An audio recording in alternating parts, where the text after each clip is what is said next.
kumain na kayo ng dinner kasi it's 7 o'clock na ngayon. Ako, ito ang i-dinner ko ngayon, i-take kong dinner ko, juice na lang, okay? Tapos kayo dyan, magkain na rin kayo kasi anong oras is 7 o'clock na. Para hindi kayo gutumin, kain kayo ha, huwag kayong mag-diet-diet. Kain lang kayo dyan ng mga foods nyo mga guys. Mag-dinner na kayo kasi gabi na. So, ang tawag doon para malakas kayo lagi. Tapos, bago tayo matulog, mag-pray muna tayo kay Godfather.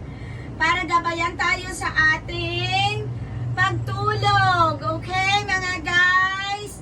Lagi tayo every night ha. Huwag natin kalimutan.